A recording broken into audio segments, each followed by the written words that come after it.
Welcome back to Movie Insights. Today I will show you a 2021 sci-fi comedy film titled Don't Look Up. Spoilers ahead. Watch out and take care. Young astronomy PhD student Kate Dybowski is working with a Subaru telescope in Michigan when she discovers a comet passing by near Earth.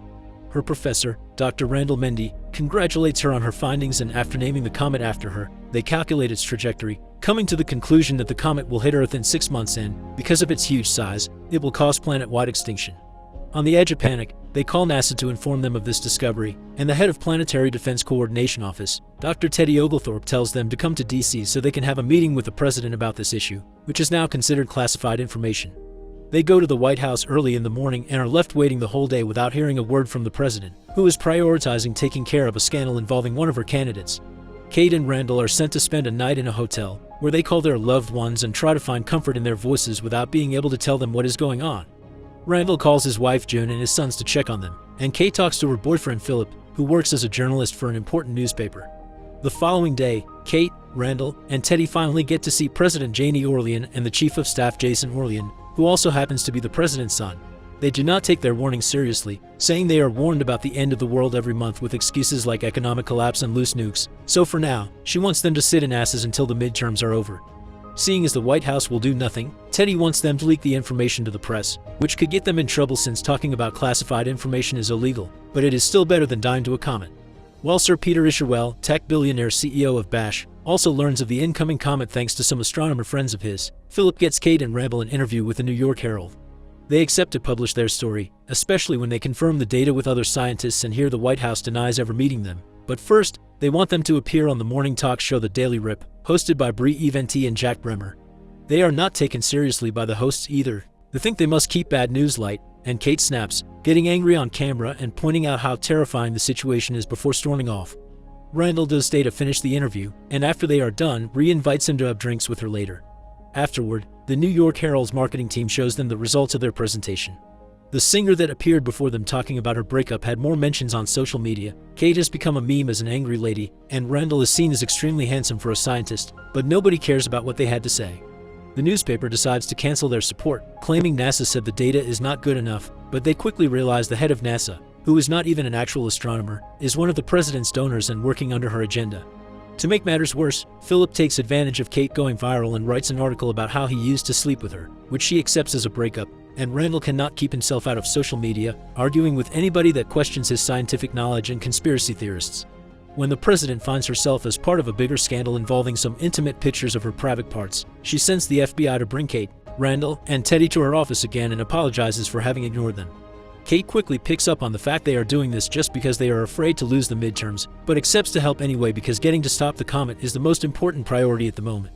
The president makes a national broadcast, announcing the comet is real and that they have a plan to destroy it. They will launch a spacecraft that can strike the comet using nuclear weapons. Despite Randall's opinion that this should be a mission guided by remote technology, Janie chooses General Benedict Drast to pilot the spacecraft, because she thinks having a hero as the image of their plan will help people cope with the news.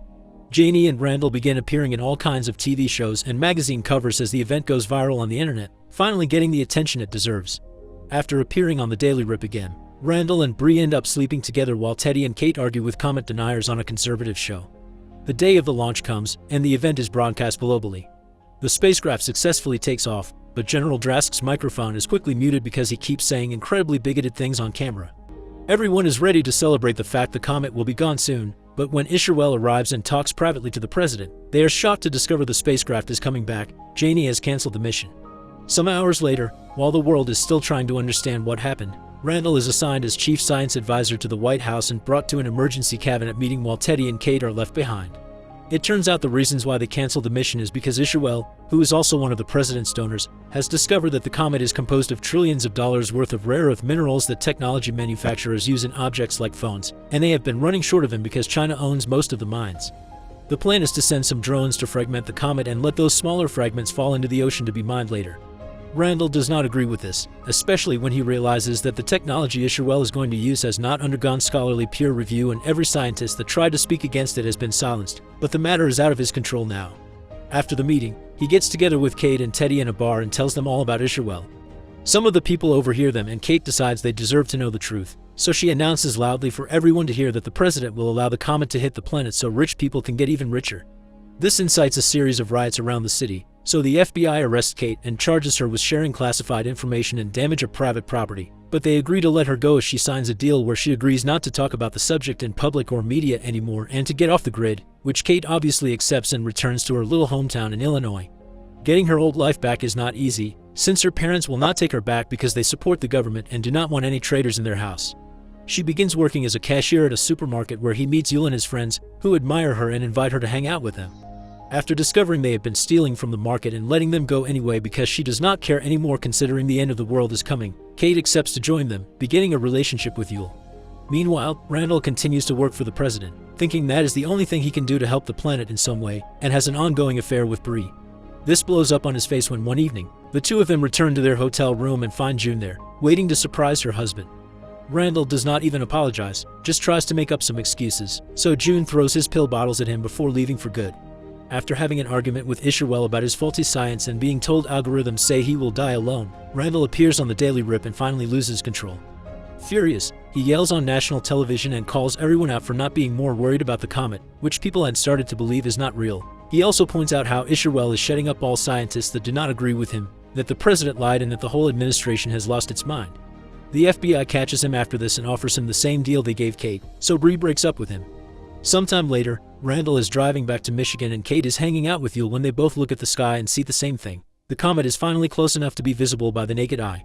The two of them record themselves with it and ask the world to see it, starting a movement called Look Up that millions of people around the world join and make posts about on the internet. Randall even starts appearing on TV again, calling the government out for their awful plans, and even gaining the support of two famous singers that write a special Just Look Up song. This causes Janie to retaliate with her own movement called Don't Look Up, which is supported by millions of conservative voters and conspiracy freaks that believe her when she says Randall only wants them to be afraid and lose their freedom. Riots and protests take over the streets while Russia, India, and China work together to send their own spacecraft to stop the comet, but their launch fails and the spacecraft explodes. As the comet gets even closer and the deniers finally start catching on the lies, Randall takes Kate and Yul grocery shopping, then drives them back to his hometown so they can spend their last day together as a family. Under these extreme circumstances, June decides to take him back after admitting she cheated on him back in college as well, and Teddy joins them shortly after as well. All of them have dinner together, sharing anecdotes and sending one last prayer to God while waiting for the comet to strike. The night of the launch, while waiting to get started, Janie asks Isherwell what the algorithms say her death will be like, and he responds she will be killed by a Bronze rock, whatever that may be. The spacecraft takes off and they lose some of the drones, but Isherwell anticipated there was a margin for error, claims everything is fine. However, he is incredibly wrong, and the rest of drones explode as soon as they make contact with the comet. Knowing they will be dead for sure now, Isherwell and Janie leave the premises to join other millionaires on a secret spaceship designed to keep its passengers alive cryogenically so they can flee Earth before doom strikes. Completely forgetting about her son, Janie calls Randall and offers him a place for him and his wife, but he turns it down, wanting to stay with them until the end. People around the world cling to their loved ones as the comet hits Earth and destroys life as we know it. The only survivor to come out from under the ruins is Jason, who immediately celebrates his life by taking a selfie. 22,740 years later, the ship with millionaires finally finds a planet with an atmosphere similar enough to Earth's for them to live in.